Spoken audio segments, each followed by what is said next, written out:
On dit que l'amour maternel est inconditionnel. On ne dit jamais ce qui arrive quand cet amour se transforme en arme. J'ai 64 ans aujourd'hui. Mes mains tremblent quand je tiens ma tasse de café, non pas à cause de l'âge, mais à cause du souvenir. Le tremblement a commencé le jour où j'ai réalisé que ma propre fille me volait depuis 3 ans. Volant ma retraite. Volant ma dignité. Volant mon avenir. Mais commençons par le commencement, là où toutes les trahisons commencent, la confiance. Philippe est décédé un mardi de mars. 37 ans de mariage, envolé avec le gel printanier qui s'accrochait encore à notre jardin à Lyon. Les funérailles furent modestes, dignes. Il aurait aimé ça. Pas d'histoire, pas de drame, juste des adieux silencieux et l'odeur des lilas du jardin de notre voisin. Je me souviens d'être resté dans notre cuisine après coup, à contempler la pile de factures sur le comptoir. Électricité, gaz, prêt immobilier, assurance. Des numéros que Philippe avait toujours manipulés, des mots de passe que je n'avais jamais eu besoin de connaître. À 61 ans, je me sentais redevenu une enfant, perdue dans un monde de responsabilités d'adulte. C'est alors que Marie m'a appelé. « Maman, tu ne peux pas gérer tout ça toute seule », a-t-elle dit d'une voix douce, imprégnée de ce que je croyais être de l'inquiétude. « Laisse-moi t'aider. J'ai de l'expérience en finance grâce à mon travail à la banque. » Marie, ma fille unique. Née après 5 fausses couches, elle était mon bébé miracle, ma chérie. Même adulte, elle m'appelait encore maman avec cette même voix douce qu'elle utilisait enfant pour me demander des histoires avant de dormir. « Je ne veux pas être un fardeau, lui ai-je dit. Tu n'es pas un fardeau. Tu es ma mère. C'est ce que font les filles. Ce que font les filles. » Comme ces mots allaient me hanter plus tard. Elle est venue ce week-end-là avec des papiers et un sourire doux. « On va ouvrir un compte joint, maman. Ta retraite peut y aller, et je m'occuperai des factures. Tu n'auras à te soucier de rien. » J'ai signé là où elle m'indiquait. Pourquoi ne le ferais-je pas?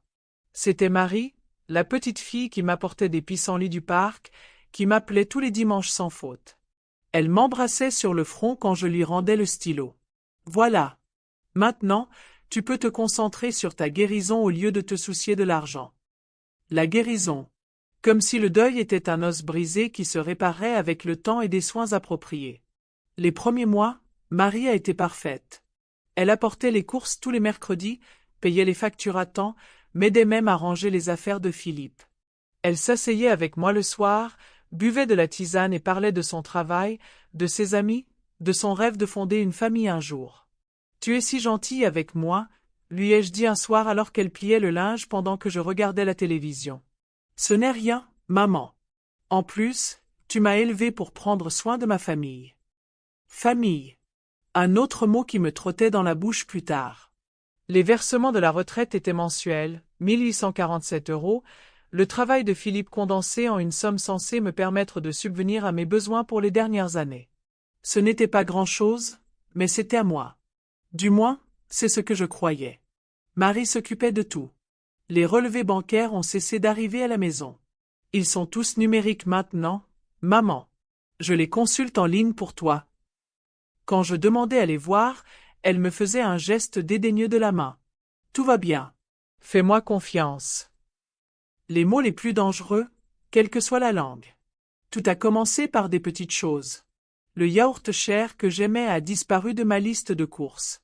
Il n'y en avait plus, disait Marie, mais je l'avais vu là en passant devant en allant à la pharmacie. Mes médicaments contre l'arthrite ont été épuisés plus tôt que prévu, et quand j'ai demandé à Marie de les renouveler, elle a soupiré. « Maman, ce médicament est tellement cher. On devrait peut-être parler au médecin pour trouver quelque chose de moins cher. » Je prenais le même médicament depuis 5 ans. Ça a marché. Mais Marie avait l'air inquiète, stressée, alors j'ai accepté de passer à une version générique qui me faisait mal aux articulations toute la nuit.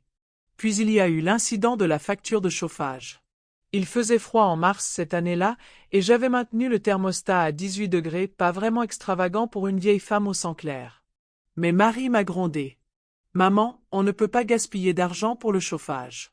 Mets un autre pull. » Un autre pull. Alors qu'elle arrivait chaque semaine avec des vêtements neufs, des chaussures neuves, les cheveux fraîchement coiffés au salon de la rue de la République qui facturait une coupe plus chère que ce que je dépensais en courses en un mois. Mais je me suis trouvé des excuses. Les temps étaient durs. Marie était stressée par son travail. Elle faisait de son mieux. On trouve toujours des excuses pour les gens qu'on aime. C'est plus facile que de voir la vérité. J'ai trouvé le premier ticket de caisse par hasard. Marie avait laissé son sac à main sur la table de la cuisine en allant aux toilettes, et il s'est ouvert lorsque notre chatte, Margot, a sauté sur la table. Un bout de papier a volé par terre. Hermès. 1200 €. Un sac à main. J'ai scruté ce reçu jusqu'à ce que les lettres deviennent floues. 1200 €. Plus de la moitié de ma retraite mensuelle. Pour un sac à main. Quand Marie est revenue, je le lui ai tendu. C'est tombé de ton sac. Son visage est devenu pâle, puis rouge. Oh, ça. Mon copain me l'a offert. Pour mon anniversaire. On n'est qu'en février. Ton anniversaire est en septembre. Cadeau d'anniversaire en avance. Elle s'empara du reçu et le froissa. Maman, pourquoi fouilles-tu dans mes affaires? L'accusation la blessa. C'était moi qui faisais l'objet de l'enquête, pas elle. Je ne regardais pas. Il est tombé. Tu ne me fais pas confiance. Sa voix se brisa, les larmes aux yeux. Après tout ce que j'ai fait pour toi, tu ne me fais pas confiance. Et voilà, la manipulation était si subtile que je l'ai presque manquée. Mes soupçons devinrent sa victimisation. Mon inquiétude devint son sacrifice. Je me suis retrouvé à m'excuser, à la réconforter, à lui promettre de lui faire davantage confiance. Voilà comment ça marche. Les coupables culpabilisent les innocents. Les voleurs font passer les victimes pour des voleuses. Le printemps arriva tôt cette année-là. Je m'en souviens parce que le cerisier devant ma fenêtre de chambre fleurissait en avril, et je passais de longues matinées à regarder ses pétales roses danser au vent. J'avais le temps d'observer parce que Marie m'avait suggéré de quitter mon travail à temps partiel à la bibliothèque. Tu devrais profiter de ta retraite, maman. Tu l'as bien mérité. Avec de l'argent qui disparaissait rapidement. Les signes étaient devenus impossibles à ignorer. La voiture de Marie était neuve, une Citroën bleue rutilante qu'elle prétendait pratiquement gratuite grâce à un programme d'insertion professionnelle. Son appartement, que j'ai visité une fois, était meublé de meubles plus chers que ma retraite mensuelle. Elle portait des vêtements de marque, mangeait dans des restaurants chics et partait en week-end à Paris. Pendant ce temps, je mangeais des pâtes 4 soirs par semaine et j'éteignais les lumières pour économiser. Le point de rupture est arrivé un samedi de mai. Marie devait venir, mais elle a appelé pour annuler. Désolée, maman.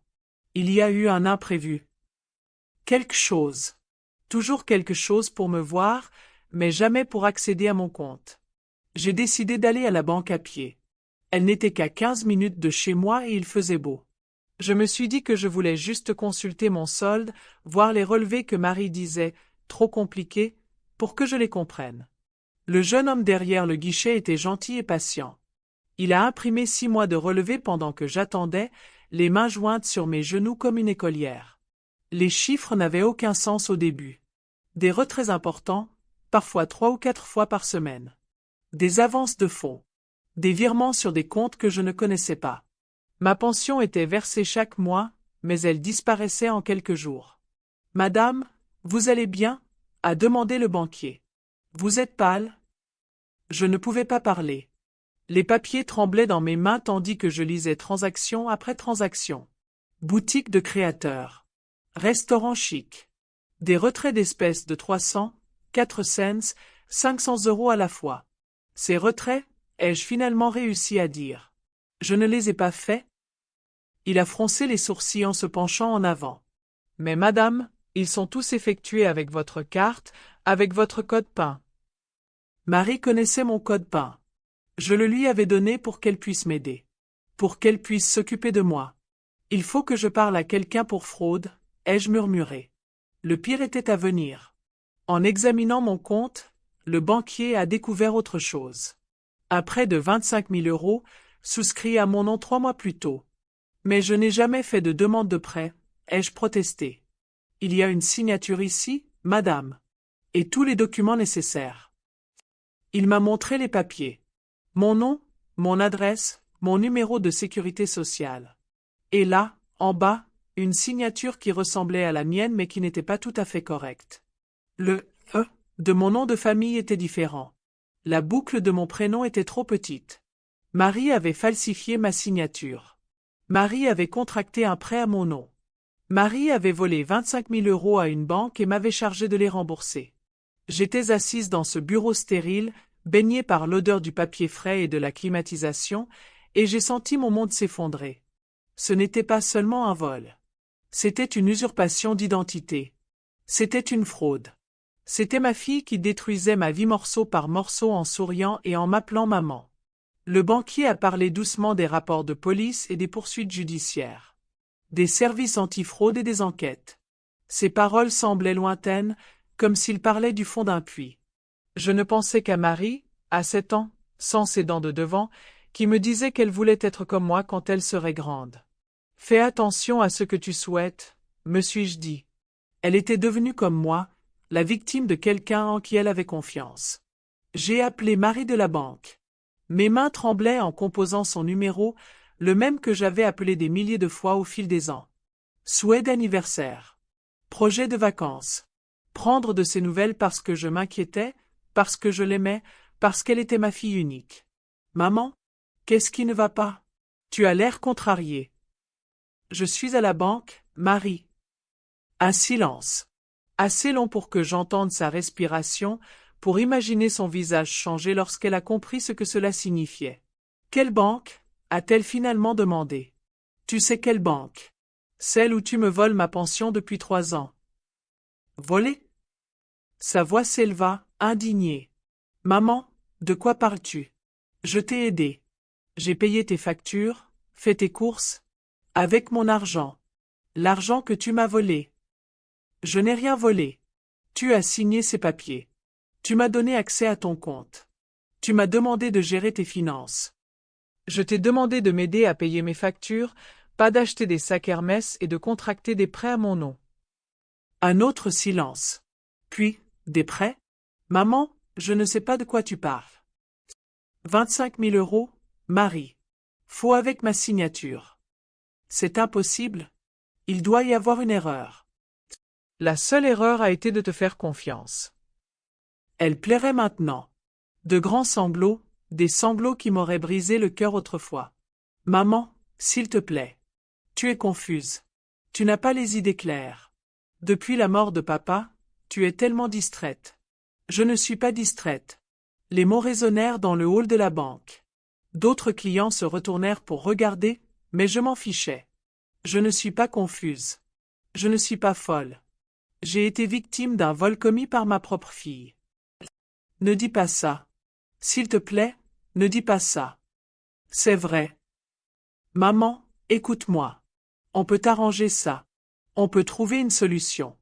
Mais ne fais rien d'irréfléchi. Impulsif. Comme si me protéger de la ruine financière était une décision impulsive. J'ai déjà porté plainte, mentis-je. Mais ça faisait du bien de le dire, d'entendre son souffle court. Tu fais quoi? Ils enquêtent. Ils voudront te parler. Maman, tu n'es pas sérieuse. Je suis ta fille. Je suis de la famille. La famille ne vole pas la famille. Mais je suis tout ce qu'il te reste. La vérité la plus cruelle, livrée comme une arme. Elle avait raison. Philippe était parti. Mes parents étaient partis. Ma sœur vivait au Canada et nous nous parlions 2 fois par an. Marie était ma seule famille, mon seul lien avec l'avenir, la seule personne qui se souviendrait de moi après mon départ. Et elle m'avait volé. Alors je suppose que je n'ai plus rien, dis-je avant de raccrocher. Le commissariat sentait le café et le désinfectant. L'agent qui a pris ma déposition était jeune, peut-être de l'âge de Marie, avec un regard bienveillant et une attitude patiente. Il m'a écouté raconter mon histoire, posant parfois des questions et prenant des notes d'une écriture soignée. Ces affaires d'abus financiers familiaux sont complexes, a-t-il dit lorsque j'ai terminé. La composante émotionnelle les rend difficiles à poursuivre. Mais elle a falsifié ma signature. Oui, et c'est un crime. Mais prouver l'intention peut être difficile lorsque les membres de la famille ont un accès légitime au compte. Accès légitime. Comme si l'autorisation d'aider à payer les factures équivalait à l'autorisation de tout voler. Que se passe-t-il maintenant? Ai-je demandé. Nous enquêtons. Nous devrons interroger votre fille, examiner tous les relevés bancaires et éventuellement faire appel à un graphologue pour vérifier la falsification de signatures. Et si vous trouvez des preuves? Alors nous porterons plainte. Mais madame, je dois vous prévenir, ce sera difficile. Les membres de la famille sont souvent contre les poursuites dans ces affaires. Vous pourriez vous retrouver très seul. Seul. Ce mot m'a suivi jusqu'à la maison comme une ombre. Marie a convoqué une réunion de famille. C'est ainsi qu'elle a appelé ma sœur à Montréal, le frère de mon défunt mari à Marseille, nos voisins qui nous connaissaient depuis 20 ans. Elle leur a dit que j'avais des crises depuis la mort de Philippe, que j'étais confuse, paranoïaque et que je lançais des accusations insensées. Ils sont venus chez moi un dimanche après-midi de juin.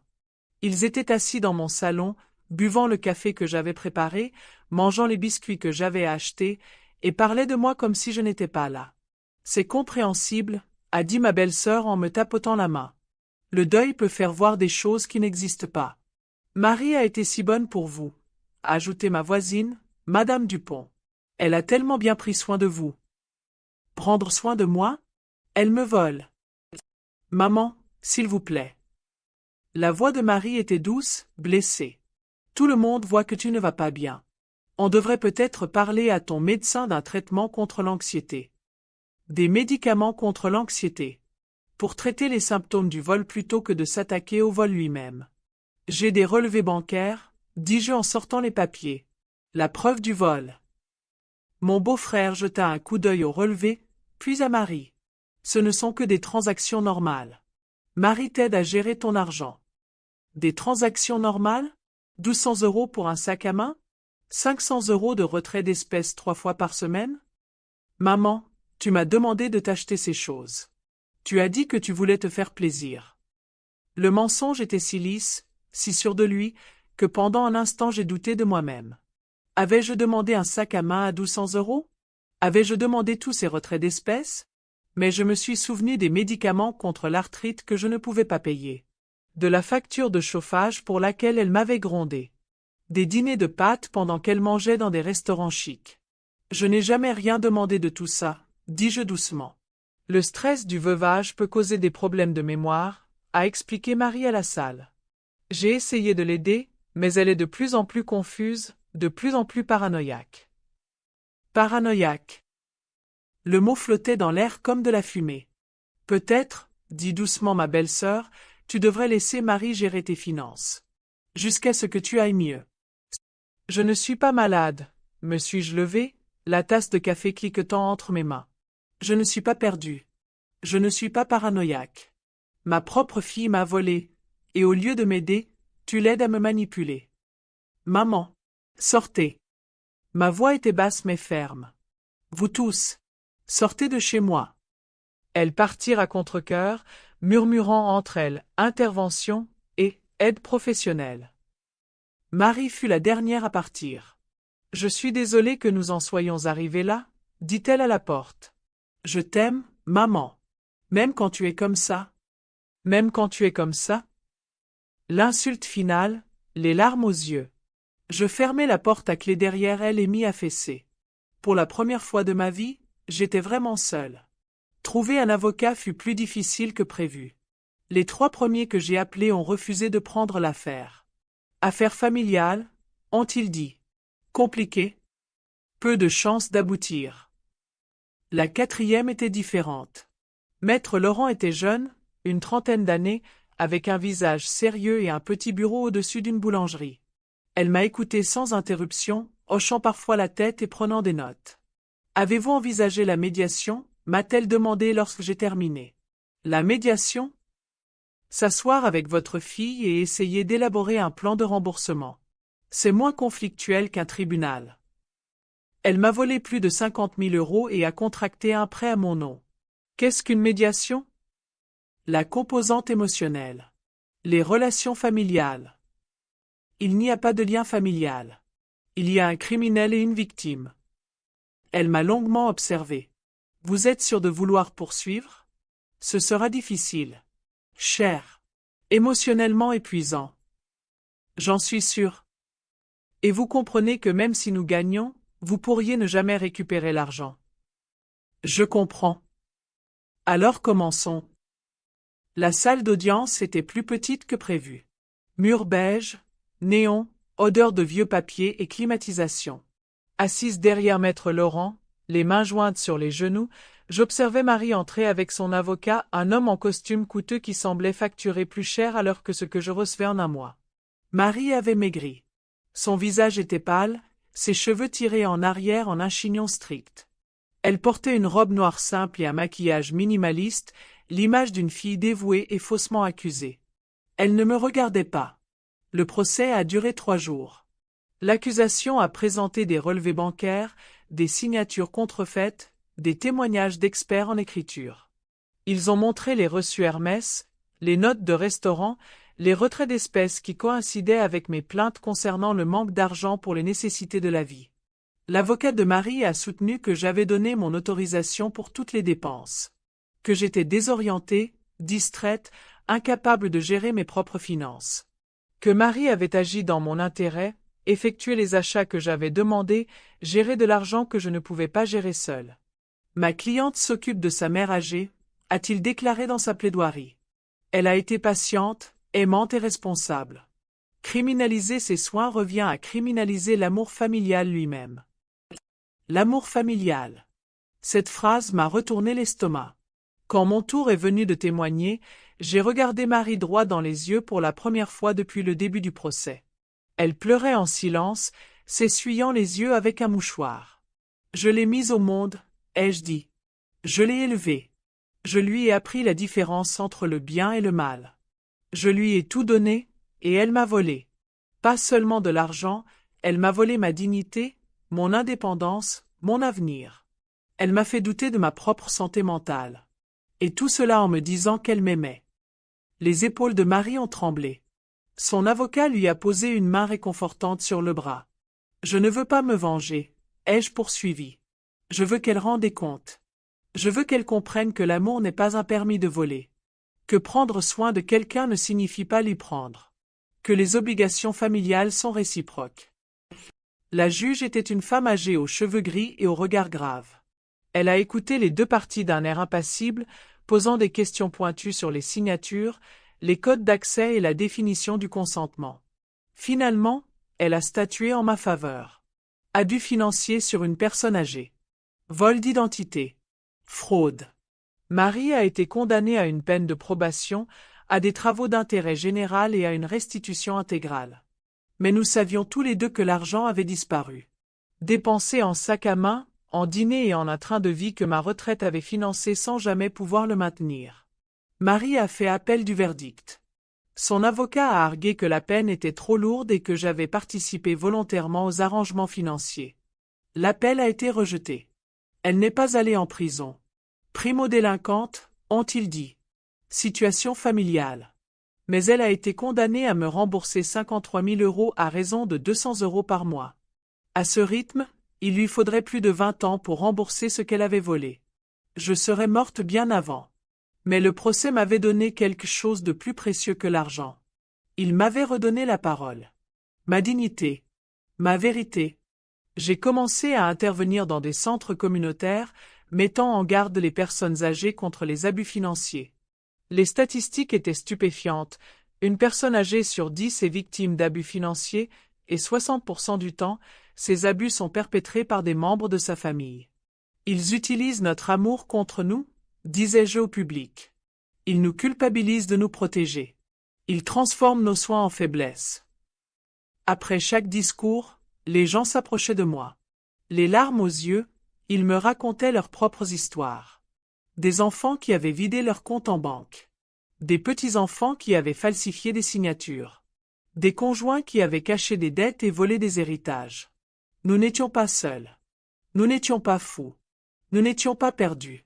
Nous étions victimes d'un crime que la société répugnait à reconnaître, car il se produisait au sein des familles, au sein de relations censées être sacrées. C'était un mardi de mars, exactement 2 ans après le procès. J'étais dans ma cuisine, en train de préparer du thé et d'écouter la radio, quand la sonnette a retenti. J'ai su qui c'était avant même d'ouvrir. Les mères savent toujours. Marie se tenait sur le pas de ma porte, plus mince que dans mes souvenirs, ses cheveux gris que je ne reconnaissais pas. Elle paraissait plus âgée, épuisée par le poids de ses choix. « Maman, dit-elle doucement. Puis-je entrer ?» Je ne répondis pas immédiatement. J'observais son visage, cherchant des traces de la fille que j'avais élevée, celle qui m'avait apporté des pissenlits et qui m'appelait tous les dimanches. « S'il te plaît, dit-elle.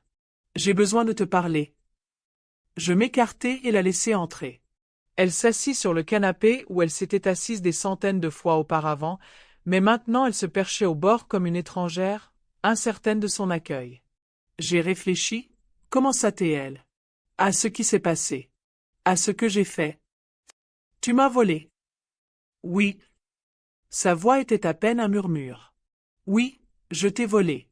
Et je suis désolé. Et toi? Où es-tu désolé de t'être fait prendre? Elle tressaillit. Je suis désolé de t'avoir blessé. Je suis désolé d'avoir trahi ta confiance. Je suis désolé de t'avoir fait sentir folle alors que tu avais raison depuis le début. Pourquoi? La question que je ruminais depuis 2 ans. Pourquoi as-tu fait ça? Elle resta silencieuse un long moment. Lorsqu'elle parla, sa voix était pleine de larmes. Parce que je le pouvais. Parce que tu me faisais entièrement confiance, et j'ai abusé de cette confiance.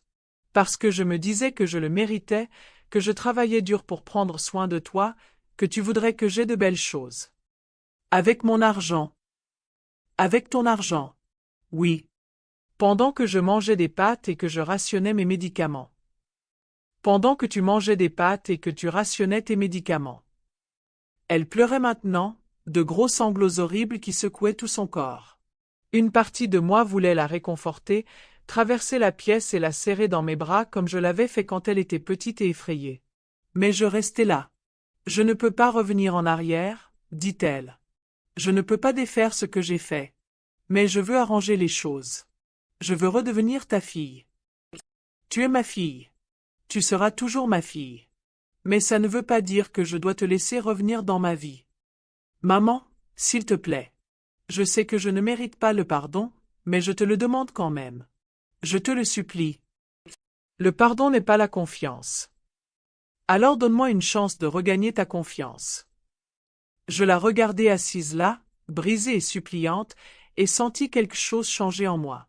Pas vraiment de la douceur, mais une sorte de clarté. Tu m'as volé pendant 3 ans, dis-je. Tu m'as menti, manipulé, tu m'as fait douter de ma propre santé mentale. Tu as fait de mon amour une arme contre moi. Tu m'as fait culpabiliser de m'être protégé de ton vol. Je sais. Tu as fait venir des membres de ma famille chez moi pour les convaincre que j'étais folle plutôt que d'admettre ce que tu avais fait. Je sais.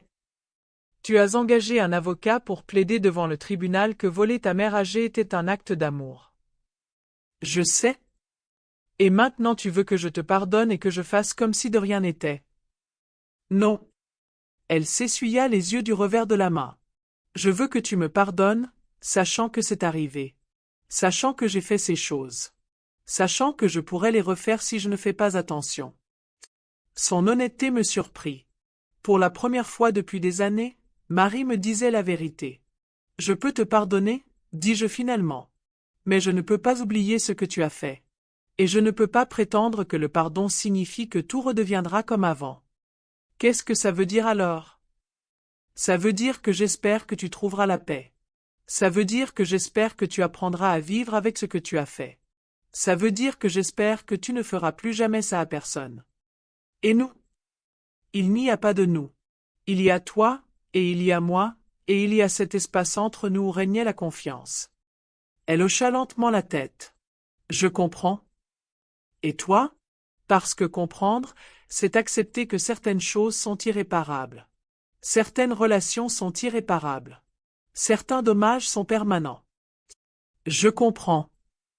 Elle se leva, lissant sa robe de ses mains légèrement tremblantes. Je t'aime, maman. Je sais que ça ne veut pas dire grand-chose maintenant, mais je voulais que tu le saches. Je t'aime aussi, dis-je. C'est pour ça que ça fait si mal. Elle m'embrassa sur le front, le même geste qu'elle avait fait quand j'avais signé ses papiers 3 ans plus tôt. Mais cette fois, c'était comme un au revoir. Je la regardais descendre le chemin jusqu'à sa voiture, remarquant comme elle se déplaçait plus prudemment maintenant, comme elle semblait porter le poids de ses choix sur ses épaules. Puis je fermai la porte et tournai la serrure. Non pas par colère, mais par acceptation. Certaines portes, une fois fermées, ne sont pas faites pour être ouvertes. Le printemps arriva tard cette année-là. J'ai passé la matinée à planter des tomates dans le jardin que Philippe avait aménagé pour moi 30 ans auparavant. La terre était riche et sombre, pleine de promesses. Margot, maintenant une vieille chatte comme moi, m'observait travailler par la fenêtre de la cuisine. Elle avait appris à me faire confiance à nouveau après la fin des fréquentes visites de Marie. J'ai appris que les animaux sont de meilleurs juges de caractère que les humains. J'avais les mains sales, le dos douloureux, mais le travail me faisait du bien. Déterminé. Je créais quelque chose au lieu de perdre quelque chose. Je construisais au lieu d'être démoli. La sonnette a retenti pendant que je me lavais les mains à l'évier de la cuisine. Je les ai séchées sur le torchon que Philippe m'avait offert pour notre dernier Noël ensemble et je me suis dirigé vers la porte. Mais je ne l'ai pas ouverte.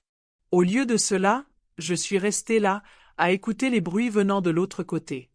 Des pas sur le porche. Une portière de voiture s'ouvrant et se fermant. Le moteur démarrant et s'éloignant. Quand j'ai été sûr que la personne était partie, j'ai ouvert la porte. Il y avait une enveloppe sur le porche, mon nom écrit d'une écriture familière. À l'intérieur, un chèque de 200 € à l'indemnité mensuelle de restitution de Marie et un mot. Maman, je sais que tu ne liras probablement pas ceci, mais je voulais que tu saches que je déménage à Bordeaux. J'ai trouvé un travail là-bas, un nouveau départ. Je ne t'embêterai plus. Je voulais juste te remercier de m'avoir appris que les actes ont des conséquences, même lorsqu'ils sont commis par des personnes qu'on aime. Surtout à ce moment-là. J'espère que tu trouveras la paix. Marie. J'ai lu le mot 2 fois, puis je l'ai plié soigneusement et je l'ai rangé dans le tiroir où je rangeais les papiers importants. Non pas par désir de le garder, mais parce que c'était une preuve. La preuve que certaines leçons, aussi douloureuses soient-elles, valent la peine d'être apprises. Le chèque est allé dans mon porte-monnaie. Je le déposerai demain, avec les autres qui arrivaient chaque mois depuis 1 an. Non pas parce que je m'attendais à être remboursé intégralement, mais parce que la responsabilité est importante. Parce que la dignité a un prix. Parce que certaines dettes sont plus que financières. Le centre communautaire de Villeurbanne était bondé. Surtout des femmes, la plupart âgées de plus de 60 ans, beaucoup arborant la même expression méfiante et blessée que je lisais dans mon miroir depuis des années.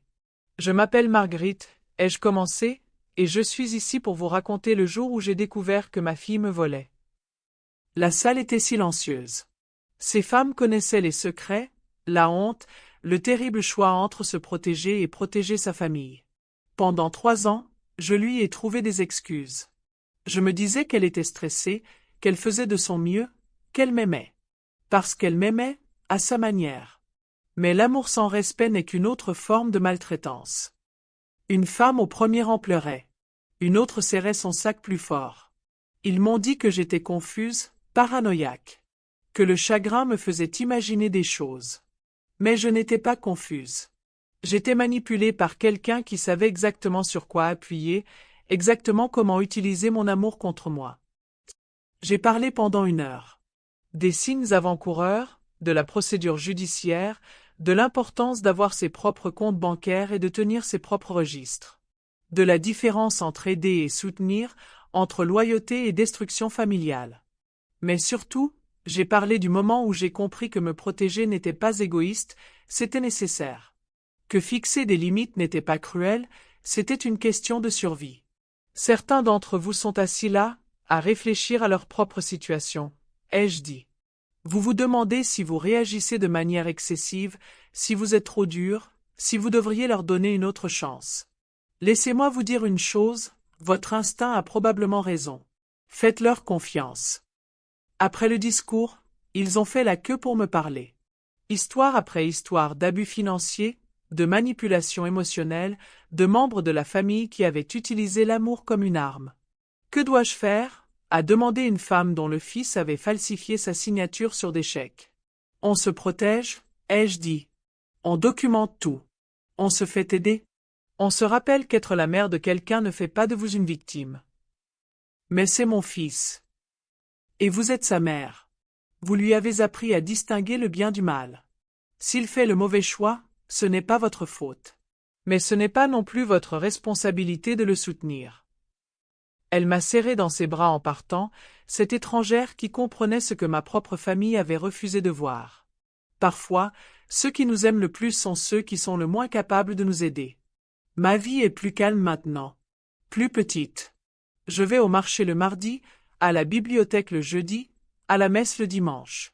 Je suis bénévole à la banque alimentaire une fois par mois et j'interviens dans les centres communautaires quand ils le demandent.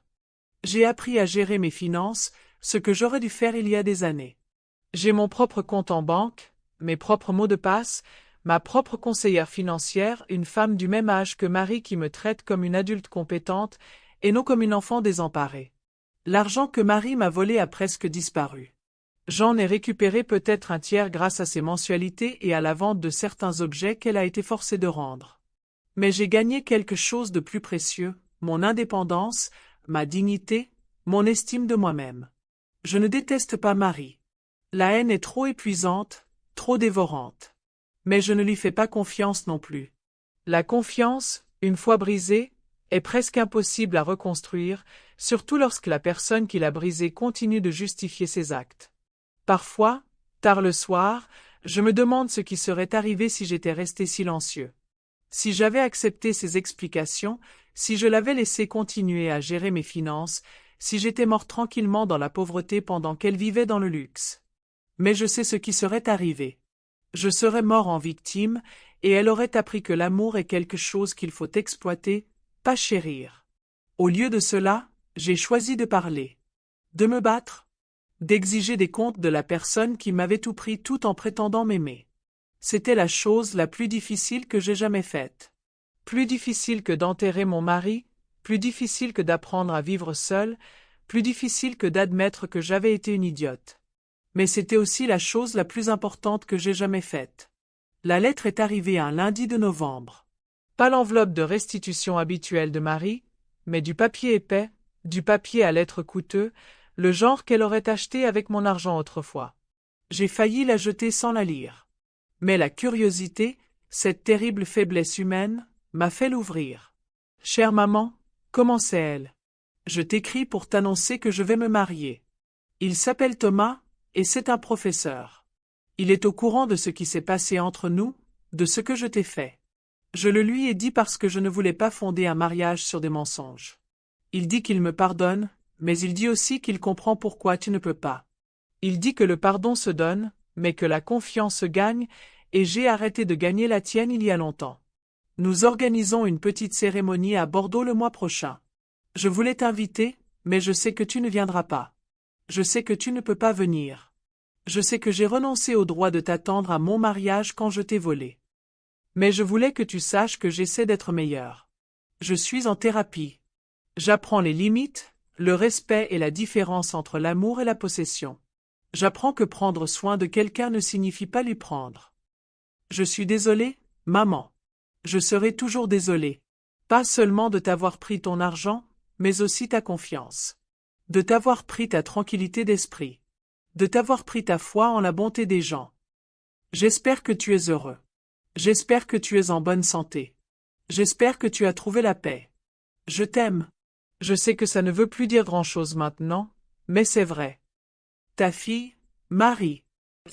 J'ai lu la lettre 3 fois, puis je l'ai pliée soigneusement et je l'ai rangée dans le tiroir avec les autres. Non pas parce que je voulais la garder, mais parce qu'elle faisait partie de l'histoire. Un témoignage de ce qui s'était passé entre nous. Puis je me suis assise à la table de la cuisine et j'ai écrit ma propre lettre. Chère Marie, ai-je écrit. Félicitations pour vos fiançailles. J'espère que Thomas est un homme bien, qui vous aimera sans chercher à vous posséder, qui vous soutiendra sans vous forcer. Tu m'as demandé pardon à maintes reprises, et je te l'ai accordé. Mais pardonner n'est pas la même chose que se réconcilier. Le pardon, c'est ce que je fais pour moi-même, pour me libérer du poids de la haine.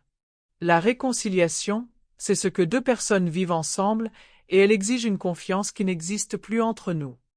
J'espère que tu apprends à être meilleur. J'espère que tu apprends que l'amour n'est pas une licence, que prendre soin de quelqu'un signifie respecter ses limites, que les obligations familiales sont réciproques. J'espère que ton mariage est fondé sur l'honnêteté et le respect. J'espère que tu ne feras jamais à Thomas ce que tu m'as fait. J'espère que tu ne feras jamais à tes futurs enfants ce que tu as fait à ta mère. J'espère que tu trouveras la paix. Mais j'espère aussi que tu te souviendras que la paix construite sur la souffrance d'autrui n'est pas du tout la paix, c'est juste une autre forme de vol. Je ne serai pas à ton mariage. Je ne ferai pas partie de ta nouvelle vie. Non pas parce que je ne t'aime pas, mais parce que je t'aime. Parce que l'amour, c'est parfois lâcher prise. Parce que l'amour, c'est parfois dire non. Au revoir, Marie. Je te souhaite bonne chance, mais je te souhaite bonne chance à distance. Ta mère, Marguerite. J'ai cacheté la lettre et je suis allé à la poste. L'employé, une jeune femme au regard bienveillant, a pesé l'enveloppe et m'a annoncé le prix. Lettre importante? A-t-elle demandé en engageant la conversation. La lettre la plus importante que j'ai jamais écrite, ai-je dit. Sur le chemin du retour, je me suis arrêté au cimetière où Philippe était enterré. Sa tombe était simple, juste son nom, ses dates et les mots « époux bien-aimé ». Je me suis agenouillé et j'ai balayé les feuilles qui s'étaient accumulées sur la pierre tombale. Je l'ai fait, murmurai-je. Je me suis protégé. J'ai dit la vérité. J'ai posé des limites. Je me suis choisi.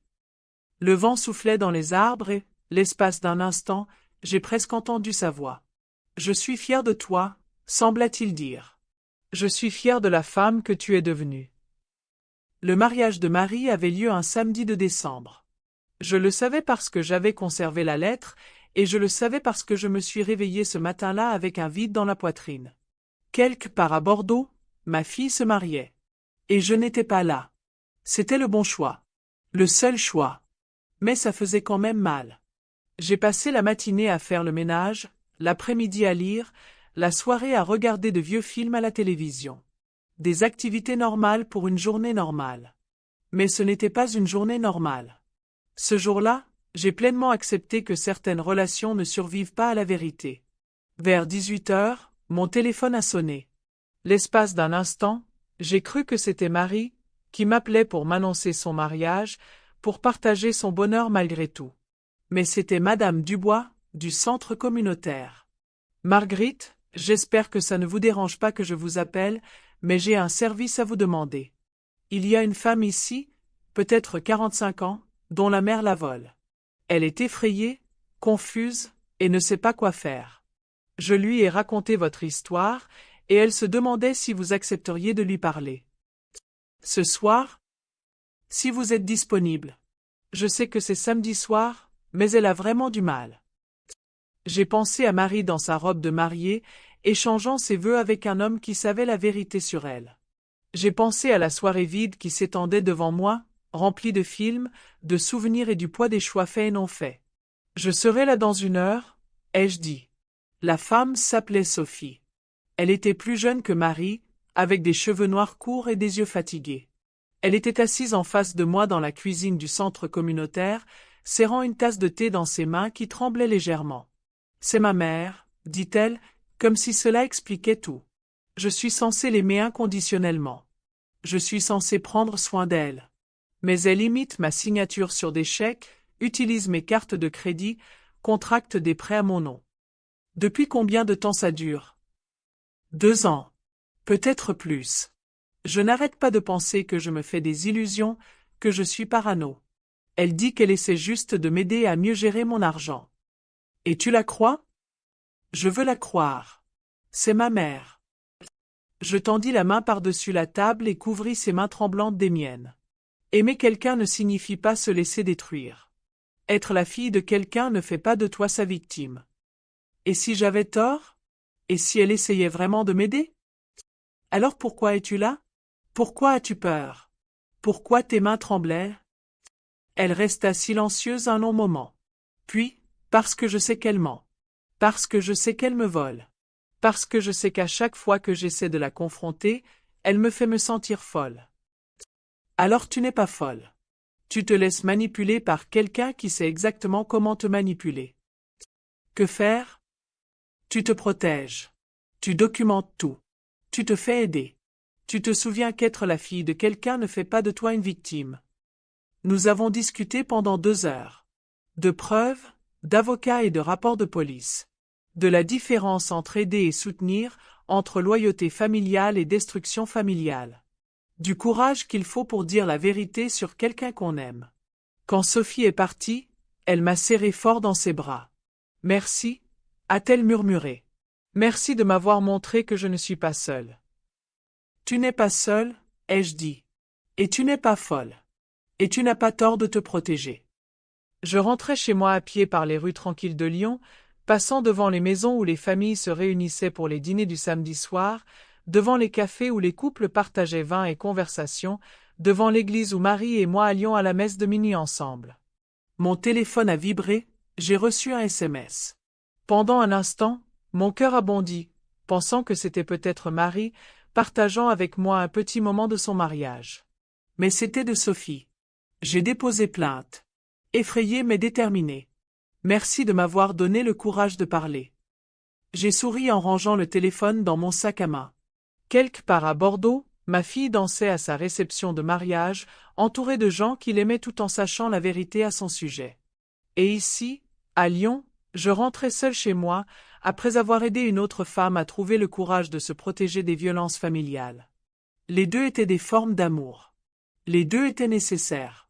Les deux étaient des choix qui allaient façonner le reste de nos vies. 2 ans plus tard, j'ai reçu un faire-part de naissance. Marie avait une fille. Ils l'ont prénommée Philippe, en hommage à mon défunt mari. L'ironie ne m'a pas échappé, elle a donné à son enfant le nom du grand-père dont elle avait volé la veuve. J'ai longuement regardé la photo. Le bébé ressemblait à celui que Marie avait à cet âge-là, des joues roses, des cheveux noirs et la promesse d'un avenir sans trahison. Je me suis demandé si Marie apprendrait à sa fille les limites et le respect. Si elle pouvait incarner l'amour qui protège plutôt que de posséder. Si elle pouvait briser le cycle de la prise de ceux qui nous font le plus confiance. Je l'espérais. Pour le bien du bébé, je l'espérais. Mais je savais aussi que l'espoir ne suffit pas. Que les bonnes intentions n'effacent pas les mauvaises habitudes. Que devenir parent ne fait pas automatiquement de quelqu'un une meilleure personne. J'ai rangé le faire-part dans le tiroir avec les autres lettres, puis je me suis assise pour écrire dans mon journal. J'avais commencé à tenir un journal après le procès, documentant mon parcours de victime à survivante, puis de défenseur. Aujourd'hui, j'ai appris que je suis grand-mère, ai-je écrit. Je devrais être heureuse. Je devrais planifier des visites, acheter des cadeaux et proposer de garder les enfants. Mais ce n'est pas le cas.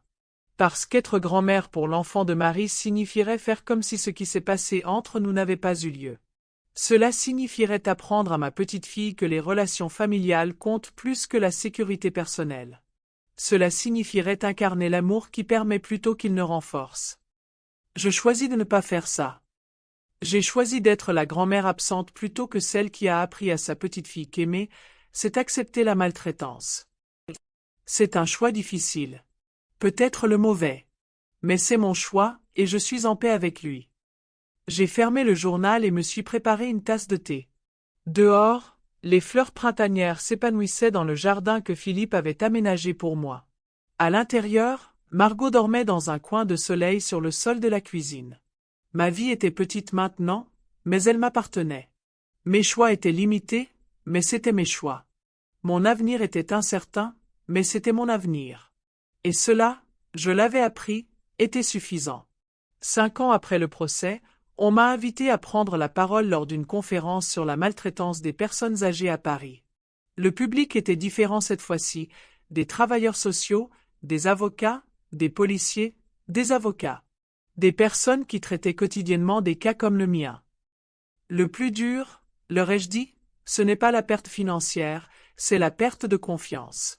Quand quelqu'un que vous aimez vous vole, il ne vous prend pas seulement votre argent, il vous prend votre foi en la bonté humaine. Il vous prend votre capacité à faire confiance à votre propre jugement. Il vous prend votre sentiment de sécurité dans le monde. Nous disons aux victimes de crimes commis par des inconnus d'être en colère, de se défendre, d'exiger justice. Mais nous disons aux victimes de crimes familiaux de pardonner, de comprendre, de maintenir la paix. Nous privilégions l'harmonie familiale à la sécurité individuelle. Nous privilégions les relations au respect. Mais voici ce que j'ai appris. Certaines relations ne valent pas la peine d'être préservées. Certaines harmonies ne valent pas le prix. Certains amours ne sont pas de l'amour du tout, c'est juste une autre forme de contrôle. Ma fille m'a volé pendant 3 ans. Elle m'a manipulé, m'a fait douter de ma propre santé mentale. Elle a utilisé mon amour pour elle comme une arme contre moi. Et quand j'ai fini par me défendre, ma propre famille a pris son parti. J'aurais pu garder le silence. J'aurais pu accepter ses explications, la laisser continuer à gérer mes finances, mourir tranquillement dans la pauvreté pendant qu'elle vivait dans le luxe. Cela aurait été plus facile. Cela aurait préservé la paix familiale. Mais cela lui aurait aussi appris que l'amour est quelque chose à exploiter, pas à chérir. Cela lui aurait appris que prendre soin de quelqu'un, c'est lui prendre. Cela lui aurait appris que les obligations familiales ne fonctionnent que dans un seul sens. J'ai donc choisi de parler, de me battre, d'exiger des comptes de la personne qui m'avait tout pris tout en prétendant m'aimer. C'était la chose la plus difficile que j'ai jamais faite. Mais c'était aussi la chose la plus importante que j'ai jamais faite. Après le discours, une jeune assistante sociale s'est approchée de moi. Ma grand-mère est dans une situation similaire, a-t-elle dit. Son fils la vole depuis des années. Elle le sait, mais elle ne fera rien. Elle dit qu'elle ne peut pas renvoyer son propre fils en prison. Que lui dites-vous? Je lui dis qu'elle ne l'envoie pas en prison, il s'envoie lui-même en prison. Elle refuse simplement d'être sa victime. J'ai souri. C'est tout à fait exact. On ne peut pas sauver quelqu'un en le laissant vous détruire. On ne peut pas aider quelqu'un en favorisant son comportement néfaste. On ne peut pas aimer quelqu'un en sacrifiant son propre bien-être. Mais et si elle n'écoute jamais? Et si elle choisit de rester une victime? Alors c'est son choix. On ne peut pas forcer quelqu'un à se sauver lui-même. On peut seulement lui montrer que c'est possible. La jeune femme a hoché la tête, puis m'a surprise en me serrant dans ses bras. Merci, a-t-elle dit, de nous avoir montré à tous que c'est possible. Dans le train qui me ramenait à Lyon, j'ai regardé défiler la campagne française par la fenêtre. Des fermes, des villages et des petites villes où les familles se réunissaient pour les repas du dimanche, où les enfants apprenaient l'amour, la confiance et la différence entre les deux. J'espérais qu'ils tiraient les bonnes leçons. J'espérais qu'ils apprenaient que l'amour sans respect n'est qu'une autre forme de maltraitance. Que les obligations familiales sont réciproques. Que se protéger n'est pas égoïste, c'est nécessaire. J'espérais qu'ils apprenaient ce que j'avais appris trop tard, que certaines portes, une fois ouvertes, laissent entrer des gens qui vous prennent tout. Et que parfois, la chose la plus aimante que l'on puisse faire est de fermer la porte et de tourner la serrure. Le jour de mon 70e anniversaire, j'ai reçu une visite inattendue. C'était maître Laurent, la jeune avocate qui m'avait représenté au procès. Elle était plus âgée maintenant, plus sûre d'elle, avec un cabinet prospère et la réputation de prendre en charge des affaires familiales difficiles. Je voulais vous remercier, m'a-t-elle dit autour d'un café dans ma cuisine. Votre affaire a changé ma façon d'exercer le droit.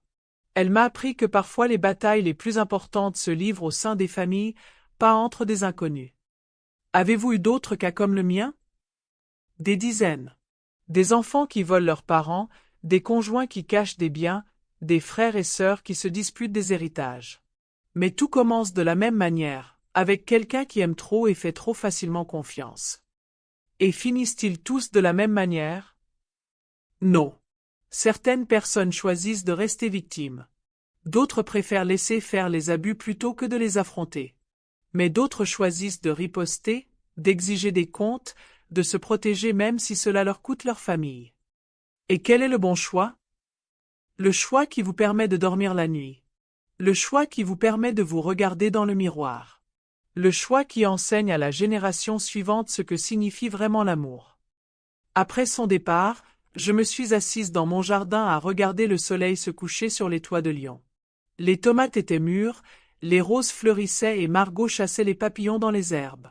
Mon téléphone a sonné. C'était Sophie, la femme que j'avais aidée il y a des années lorsqu'elle luttait contre les abus financiers de sa mère. Marguerite, je voulais t'appeler pour te dire que je vais me marier. Avec un homme qui respecte mes limites, qui comprend pourquoi j'ai dû me protéger de ma mère, qui pense que je suis courageuse de dire la vérité. C'est une merveilleuse nouvelle. Et je voulais te demander quelque chose. Veux-tu venir au mariage? Je sais que nous ne sommes pas une famille, mais tu es la personne qui m'a appris que je méritais d'être traitée avec respect. Tu es la personne qui m'a montré qu'un amour sans limite n'est pas de l'amour. Je suis restée silencieuse un instant, pensant à tous les mariages auxquels je n'avais pas assisté, à toutes les célébrations que j'avais manquées, à toutes les relations que j'avais choisi de rompre plutôt que de les encourager. Je serai honorée, ai-je finalement dit. Vraiment? Vraiment. Parce que c'est ce que devraient être les familles. Des gens qui choisissent de s'aimer et de se protéger, pas des gens qui utilisent l'amour comme excuse pour se faire du mal. Après avoir raccroché, j'ai traversé ma maison, contemplant la vie que j'avais construite sur les cendres de la trahison. C'était une petite vie, une vie tranquille, mais c'était la mienne. Chaque choix m'appartenait. Chaque limite m'appartenait. Chaque acte d'autoprotection m'appartenait. Sur la commode de ma chambre se trouvait une photo de Marie enfant, peut-être 7 ans, sans ses dents de devant et souriant à l'objectif. À côté, une photo de Philippe et moi le jour de notre mariage, jeunes, pleins d'espoir et croyant en l'éternité. J'ai pris la photo de Marie et l'ai longuement étudiée. C'était la fille que j'avais élevée, l'enfant qui m'avait apporté des pissenlits et m'appelait tous les dimanches. C'était la personne que j'avais aimée inconditionnellement, la personne qui m'avait appris que l'amour inconditionnel pouvait être dangereux. J'ai embrassé doucement la photo, puis je l'ai rangée dans le tiroir avec les lettres, les documents juridiques et les souvenirs que j'avais choisi de garder mais de ne pas exposer. Certains amours méritent d'être préservés.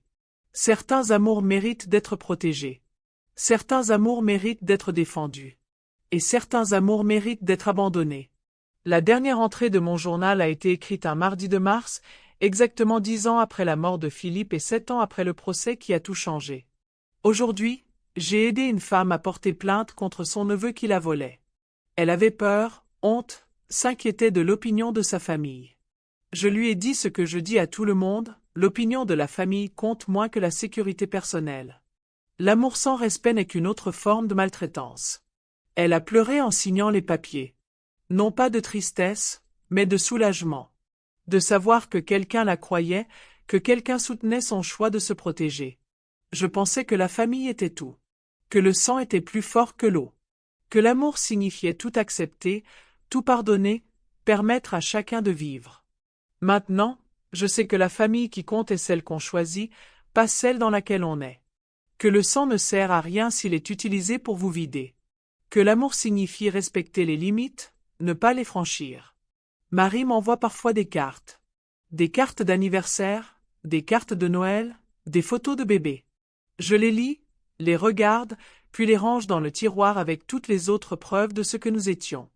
Je ne la déteste pas. La haine est trop épuisante, trop dévorante. Mais elle ne me manque pas non plus. La fille que je croyais avoir, la relation que je croyais partager, la confiance que je croyais avoir bâtie me manque. Mais la peur ne me manque pas. Le doute ne me manque pas. La terrible certitude que quelqu'un que j'aimais me faisait du mal tout en prétendant m'aider ne me manque pas. Être une victime ne me manque pas. Demain, je donne une conférence dans une école de travailleurs sociaux. Je leur parlerai des signes avant-coureurs, des recours juridiques, de l'importance de croire les victimes, même lorsque les agresseurs sont des membres de la famille. Mais surtout, je leur raconterai le moment où j'ai réalisé que me protéger n'était pas égoïste, c'était nécessaire. Que fixer des limites n'était pas cruel, c'était une question de survie. Que certaines portes, une fois fermées, devraient le rester. Je leur dirai que l'amour n'est pas un permis de voler. Que prendre soin de quelqu'un ne signifie pas lui prendre quelque chose. Que les obligations familiales sont réciproques. Et je leur dirai que parfois, la chose la plus aimante qu'on puisse faire est de s'éloigner. Que parfois, la chose la plus forte que l'on puisse faire est de dire non. Que parfois, la chose la plus courageuse que l'on puisse faire est de se choisir soi-même. Parce qu'au bout du compte, nous devons tous vivre avec nos choix. Et je choisis de vivre avec les miens en paix, avec dignité, en sachant que j'ai dit la vérité même si cela m'a coûté tout. C'est assez. C'est plus que suffisant. C'est tout. J'ai fermé le journal et me suis dirigé vers la fenêtre. Dehors, le cerisier refleurissait, ses pétales roses dansant dans le vent de mars. Le printemps arrivait, comme toujours, apportant une nouvelle vie à partir de vieilles racines. Quelque part à Bordeaux, Marie élevait sa fille, lui apprenait l'amour, la confiance et la différence entre les deux. J'espérais qu'elle lui donnait les bonnes leçons. J'espérais qu'elle lui montrait qu'aimer signifie protéger, pas posséder. Que prendre soin signifie respecter, pas prendre. J'espérais qu'elle brisait le cycle au lieu de le perpétuer. Mais c'était son choix, tout comme choisir de me protéger avait été le mien. Je me suis préparé une tasse de thé et me suis assis avec un livre. Dehors, le monde était plein de gens qui faisaient des choix sur l'amour, la famille et l'espace compliqué qui les sépare. À l'intérieur, Margot dormait dans un rayon de soleil, heureuse de savoir qu'elle était en sécurité, qu'elle était aimée, qu'elle était chez elle. C'était suffisant. C'était tout. Et tandis que la lumière de l'après-midi cédait la place au soir, j'ai lu mon livre en paix, entouré de la dignité tranquille d'une vie vécue selon mes propres conditions. Une vie construite à partir des cendres de la trahison. Une vie qui était petite mais mienne, tranquille mais puissante, solitaire mais libre. C'est mon histoire. C'est ma vérité. C'est mon choix. Et je suis en paix avec ça.